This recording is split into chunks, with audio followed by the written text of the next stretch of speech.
श्रीमान वेंकटनाथार्य कवितार्किक केसरी वेदांताचार्यवर्यो मे सन्निधत्तां सदाहृदि रामानुजदया पात्रं ज्ञानवैराग्यभूषणं श्रीमद्वेंकटनाथार्यं वन्दे वेदान्तदेशिकं लक्ष्मीनाथसमारम्भां नाथयामनमध्यमाम् अस्मदाचार्यपर्यन्तां वन्दे गुरुपरम्परां यो नित्यमच्युतपदाम्बुजयुग्मरुक्मव्यामोगदस्तदितराणाय मेने अस्मद्गुरोर्भगवतोस्य दयैकसिन्धोः रामानुजस्य चरणौ शरणं प्रपद्ये श्रीवत्सचिन्नमिश्रेभ्यो नमभुक्तिमधीमहे यदुक्तयस्त्रयी कंठे यान्ति मंगलसूत्रतां श्रीपराशरभट्टार्यः श्रीरंगेशपुरोहितः श्रीवत्साङ्कसुतः श्रीमान् श्रेयसे मे अस्तु भूयसे श्रीपराशरभट्टरुடைய ஸ்ரீரங்கராஜஸ்தவம் பூர்வசதகம் ஸ்தோத்திர கிரந்தம் அனுபவிச்சுட்டு வரோம். ஆச்சாரியன் அனுகிரகம் 47 ஸ்லோகங்கள் ஆயிருக்கு. நேற்றைய தினமும் முந்தைய தினமும் 2 ஸ்லோகத்தால் ஸ்ரீ நிருசிம்ம அவதாரத்தை சேவித்தார். மேட்டழகிய சிங்கரை சேவித்த பிறகு அந்த எம்பெருமானுக்கு இடதாகவும் வலப்புறத்தில் எழுந்தருளியிருக்கும் நமது ஆச்சாரிய பரம்பரையை பிரதட்சணம் செய்வதை இந்த ஸ்லோகத்தில் அருளி செய்கிறார். ஆச்சாரியர்கள் சன்னதியை பெருமாள் சன்னதி பக்கத்தில் இருக்குது. அதை பிரதர்ஷனம் பண்ணிவிட்டு ஆச்சாரியரை வந்தனம் பண்ணிவிட்டு இந்த ஸ்லோகத்தால் அருளி செய்கிறார். சம்சோத்ய பாவன மனோகர திருஷ்டி பாதைஹி தேவாய மாமபி நிவேதயதாம் குருணாம் சவ்யோத்தரே பகவதோஸ்ய கடாட்ச வீக்ஷா பங்கிம் பிரபத்ய பரிதோ பவேயம்.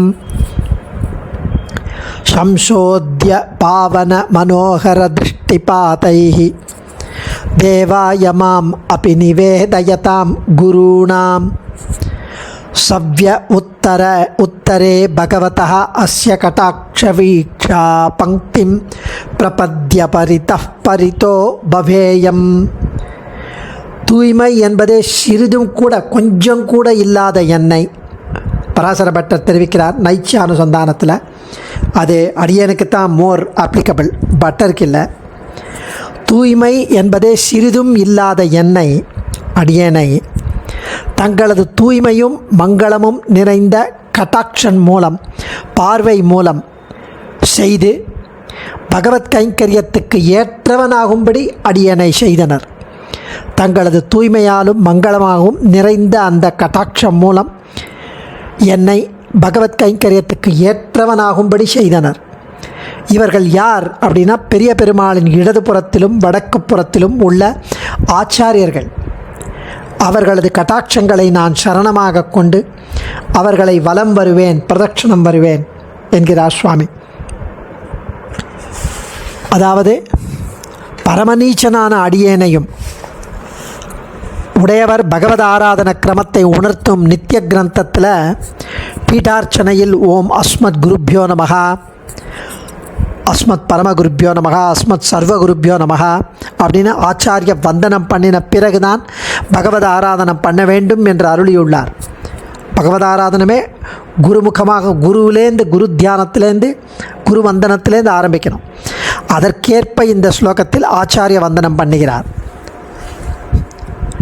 வேதம் வல்லார்களை கொண்டு விண்ணோர் பெருமான் திருப்பாதம் பணிந்துன்னு ஆழ்வாரும் அருளியுள்ளார் இல்லையா.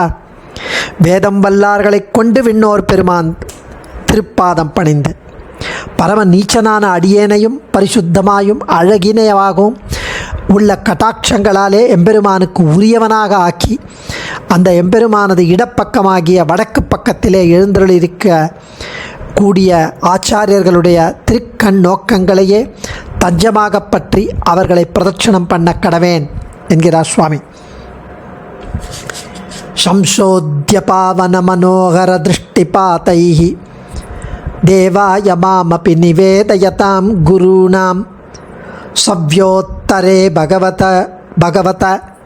பகவதः அஸ்ய கடாட்ச வீக்ஷா பங்கிம் பிரபத்ய பரிதோ பவேயம்.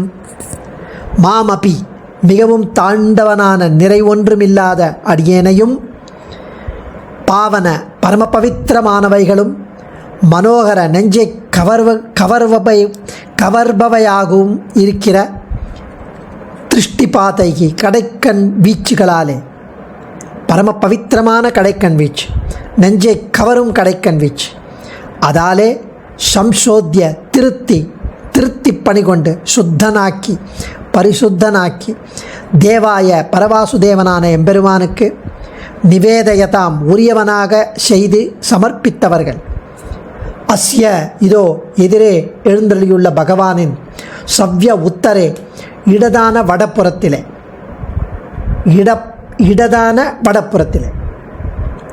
சதாம் எழுந்தருளி இருப்பவர்கள். அப்படி இருப்பவர்கள் குருநாம் அஸ்மத் ஆச்சாரியர்கள், அவர்களுடைய கடாட்ச வீட்சா திருக்கண்களால் அருளும் பக்திம் திருநோக்கு வரிசைகளை பிரபத்திய தஞ்சமாக கொண்டு பரிதகா அவர்களை சுற்றி பரிதகா பிரதட்சணம் செய்பவனாய் பவேயம் ஆகக் கடவேன். அதாவது மிகவும் தாழ்ந்தவனான நிறைவொன்றுமில்லாத அடியேனையும் பரம பவித்திரமானவைகளும் நெஞ்சை கவர்பவைகளுமான கடாட்சத்தனால் கடைக்கண் வீச்சுகளால் திருத்தி பரிசுத்தனாக்கி பரவாசுதேவனான எம்பெருமானுக்கு உரியவனாக செய்து சமர்ப்பித்தவர்களும் இதோ எதிரே எழுந்தருளியுள்ள பகவானின் இடதான வடப்புறத்திலே எழுந்தருளியிருப்பவர்களான அஸ்மத் ஆச்சாரியர்களுடைய திருக்கண்களாலே அருளும் திருநோக்கு வரிசைகளை தஞ்சமாக கொண்டு அவர்களுடைய கடாட்ச வரிசைகளை தஞ்சமாக கொண்டு சரணமாக கொண்டு அவர்களை சுற்றி பிரதட்சணம் செய்பவனாய் அகக்கடவேன். ஸோ மேட்டழகேசங்கரை சேவித்த பிறகு அந்த எம்பெருமானுக்கு இடதான வடப்புறத்தில் எழுந்தருளிருக்கும் நமது ஆச்சாரிய பரம்பரையை பிரதட்சணம் செய்வதை இந்த ஸ்லோகத்தில் அருளி செய்கிறார். சிவசங்காச்சார ஆச்சரியமான வியாக்கியானம் ஆச்சாரிய பக்தி ஆச்சாரிய வந்தனத்தை பற்றி. மிகவும் நீச்சன் அடியேன், நீசனேன் நிறை ஒன்றுமில்லேன் என்று ஆழ்வார் அருளிய நிலையில் இருப்பவன் அடியேன். அத்தகைய அடியேனை தங்களது கடைக்கண் பார்வைகளால் பரிசுத்தனாக்கி எம்பெருமான் திருவடிவாரத்தில் அடியேனை சேர்ப்பிக்கும் மகனீயர்கள் அவர்கள். இத்தகைய ஆச்சாரியர்களின் கடைக்கண் பார்வைகளை அனுபவித்து அந்த கடைக்கண் பார்வைகளுக்கு இலக்காகி டார்கெட்டாகி அவைகளையே தஞ்சமாக கொண்டு அவர்களை சுற்றி பிரதட்சணம் வந்து கொண்டிருப்பவனாக ஆகக்கடவேன் என்கிறபடி பாகவதர்கள் ஆச்சாரியர்கள் அவர்களுடைய கடாட்சம் உடனே நம்மை தூய்மையாக்கும். காவேரி கங்கை முதலான நதிகளில் நீராடினால் காலக்கிரமத்தில் பாபங்கள் தீவினைகள் ஒழியும் என்ற கருத்தில் தே புனந்திரு காலேன தர்ஷனாதேவ சாதவகா என்ற வச்சனத்தை அடிவொற்றி இப்படி அருளினார். சாதுக்களுடைய தர்சனம் ஒன்று போரும் பரமபாவனமாக்கும் நம்மளை. இதே போல யஸ்யானுபவ பர்யந்தா புத்திஸ்தத்வே பிரதிஷ்டிதா தத் திருஷ்டி கோச்சராக சர்வே முச்சந்தே சர்வகில்பிஷைகி. எந்த ஒரு மகானுபாவரின் புத்தி பரதத்துவ விஷயத்தில் எப்பொழுதும் நிலையாக நிற்கிறதோ, எந்த ஒரு மகானுபாவரின் புத்தி பரதத்துவ விஷயத்தில் நிலையாக நிற்கிறதோ, அதாவது எம்பெருமானே பரம்பொருள் அவன்தான் பரதத்துவம் என்ற கருத்து மாறாமல் யாருக்கு இருக்கிறதோ அந்த பாகவதோத்தமர் அவர் கடாட்சத்திற்கு இலக்கான எல்லாரும் உடனே தங்களது சகல பாப்பங்களிலிருந்து விடுபட்டு மோட்சமடைய வழியை நாடி அந்த மோட்சத்தையும் அடைவர் என்று ஒரு வச்சனம். அதுதான் யஸ்யானுபவ பர்யந்தா புத்திஸ்தத்வே பிரதிஷ்டிதா தத் திருஷ்டி கோச்சரா சர்வே முச்சந்தே சர்வகில்பிஷை. அந்த வச்சனத்தை ஸ்ரீ பட்டர் இங்கு திருவுள்ளப்பட்டார். அதனால்தான் இந்த ஸ்லோகம் கடைக்கண் பார்வையால் நம்மை அனுகிரகிக்கும் ஆச்சாரிய பங்கியை, அதாவது ஆச்சாரிய லீனியேஜை பரம்பரையை சரணம் புகுந்து என்று தெரிவிக்க வேண்டும்.